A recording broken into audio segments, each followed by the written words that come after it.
Hi guys, welcome back or welcome to my channel. My name is Catherine, and on this channel I post book and lifestyle videos, and I also have a second channel dedicated to languages and travel, so go check that one out. I will leave a link down below. And in today's video I will be talking about 20 books I want to read in 2025, and the reason why I didn't choose 25 books for 2025 is because I usually read from 50 to 60 books a year, and if I chose 25 books, every second book would have to be from this list, and mostly these books kind of intimidate me.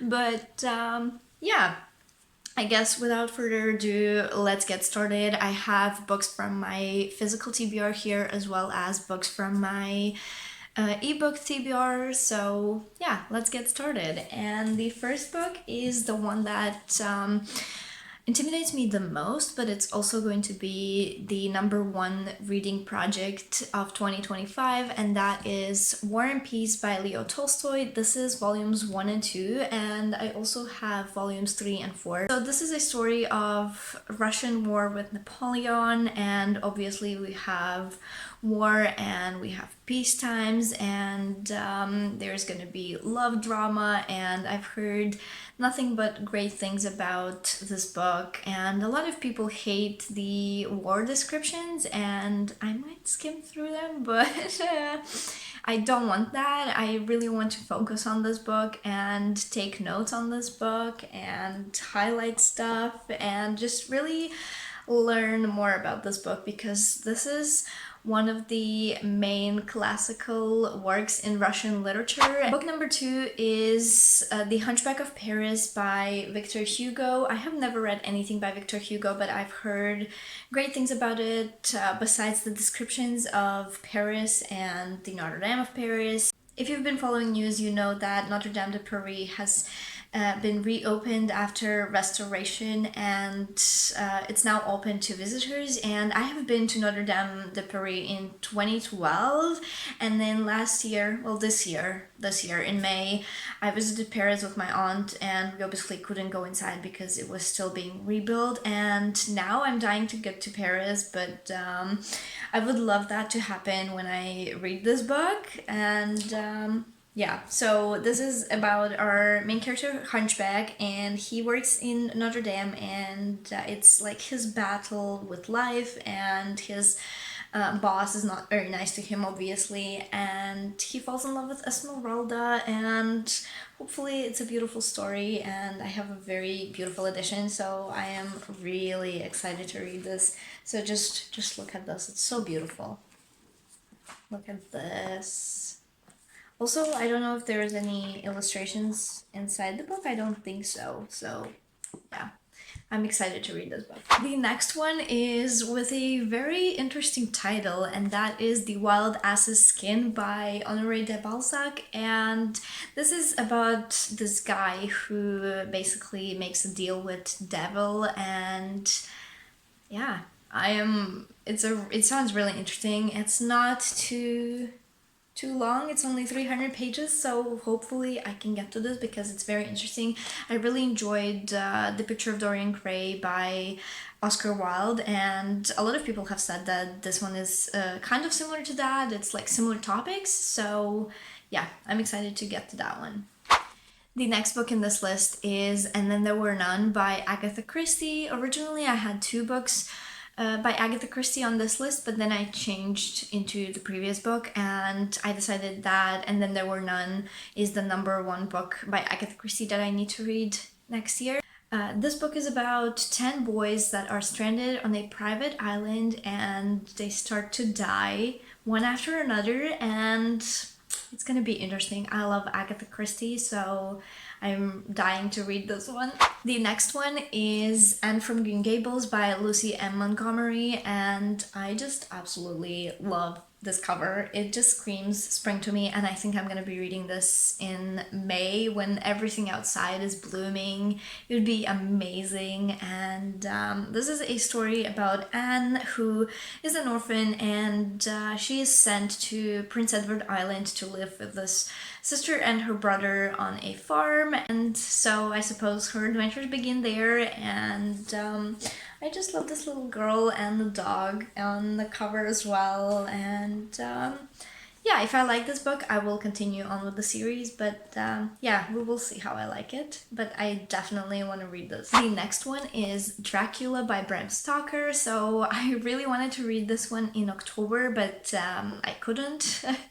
And I just didn't have enough time. So I really want to read this one in 2025. I don't know if I'm going to be waiting until the spooky Halloween season to do it. Hopefully I can read it in February or March. I don't know much about this book, but this is the most famous vampire story out there, and I guess all of the vampire stories that we know these days started from here. So I'm really excited to read this one. The next one is Lord of the Flies by William Golding, and this one is about a group of boys that start a society on an uninhabited island, and we can only imagine what happens there, but from what I know, it's pretty unsuccessful.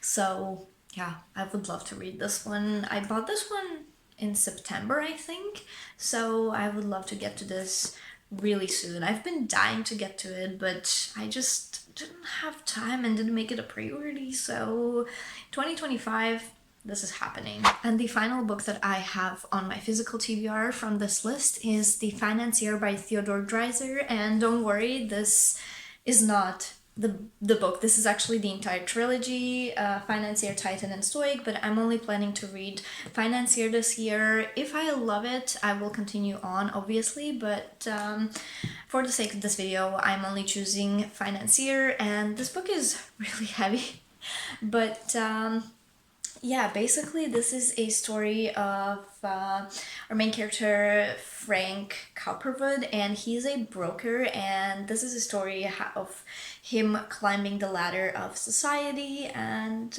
yeah, I don't know if I will like it. I honestly don't know what to think about this book, but yeah, I would love to read it. Okay, so now let's talk about some books I'm planning to buy and read in 2025 and some books that I have on my ebook TBR. So the first book that I want to talk about is Gone with the Wind by Margaret Mitchell, and this book is about our main character Scarlett O'Hara, and it's set during American Civil War. And I actually already tried reading this book many years ago when I was in middle school. I think it was 8th grade. I was like 15 years old and I tried reading this book and I couldn't get very far into it, but I guess now that I'm a bit older and more mature and my taste in books have changed a little bit, I guess I can try reading this book. So yeah, I'm excited. The next one is Les Miserables. I am horrible at pronouncing, I know, I'm sorry, but Les Miserables by Victor Hugo, and yes, this is the only author that repeats on this list. So this is a story of Jean, who is determined to put his criminal past behind him and start his life from zero, and I guess a lot of different things happen here. I've heard amazing things about it. I've heard that it has a lot of detailed descriptions of things, but we'll see. We'll see if I actually end up reading this book. The next one is Son Excellence Eugène Rougon by Émile Zola. This is the second book in Rougon-Macquart series by Émile Zola. I read the first one, The Fortune of the Rougons, in October and absolutely loved it, and so I want to continue on with the series. I want to continue on with discovering other books by Émile Zola, and yeah, I guess this is the continuation of the story, so I'm really excited to get to it. The next book is Arrivals by Katharine McGee, and this one is the third book in American Royals series, and I absolutely loved the first two, but the funny thing is that I read the first one 2 years ago and then I read the second one this year, and I was planning to get to third book right away, but obviously I didn't, and so yeah, I can't really tell you much about this book because A, I don't really know much about it, and B, it's a third book in a series and I don't want to spoil too much, but I am just so excited to continue and follow the story of our characters. The next one is Kim Jo-young, born 1982 by Shinam Ju and Shinam Chu? And this one talks about female rights in Korea, and from what I've heard, it's a very impactful story about feminism and female rights, and it's gonna be good. I am sure it's gonna be good, and it's pretty short, so I'm gonna try to get through it really quickly. The next one is Hunted by Megan Spooner, and this one is Beauty and the Beast retelling, and to be honest, I have no clue why I haven't gotten to it, because it was published years ago and I've had it on my ebook TBR for ages and I still haven't gotten to it. So 2025 is when I finally get to it. The next one is Girls Burn Brighter by Shobha Rao, and this one is a story of two friends and they get separated and one of the friends sets on a journey to find the other one, and I've had my eyes on this book for years, honestly, literally years, and I still have not done it. So 2025, hopefully I can do it in 2025. The next book is Heart and Soul by Jane Frederick, and this is a story about Korean adoptee who runs away to Seoul to find her roots. So this one should be really fun, and I think the next books in the series have been out already, so I don't know why I haven't read this book yet. There's literally no excuses, but yeah, it's just life. The next book is The Young Elites by Marie Lu. So I love Marie Lu, and again, I don't know why I haven't started this series yet. This is a trilogy set in a Renaissance-like world where three rival tribes fight for the power, and they all have supernatural abilities, and I am sure it's going to be amazing. I love Marie Lu, and she writes really quick and fast-paced dystopian novels, and yeah, I'm excited to get to this one too. The next one is The Chaos of Standing Still by Jessica Brody, and this one is a story about Rin, who is stuck at the airport the night before his best friend Lottie's death anniversary, and I've heard it's a pretty heartbreaking book and I have very high hopes for this one, so yeah, hopefully it's amazing. The next one is Tilly and the Book Wanderers by Anna James, and this one is a series about our main character Tilly, who lives with her grandparents above their bookshop, and one day she realizes that some of her favorite middle grade classic characters appear in the bookshop, and yeah, it's gonna be beautiful. I've heard amazing things about it. It's a middle grade fantasy series about books, so very, very interesting.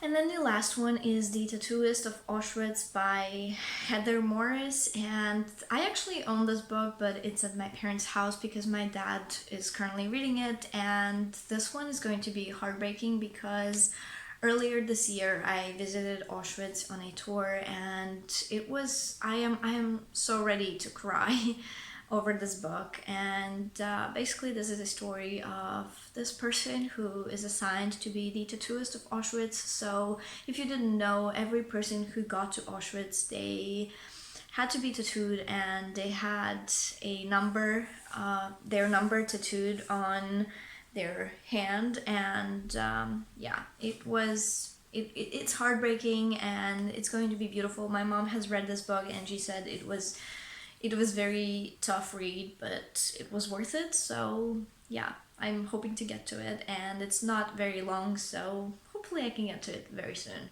because my dad has been reading this book for ages now. So yeah, I think when I feel like reading this book, I'm just gonna go and get it and read it and return it to him, because he's been reading it for like 6 months now. So yeah.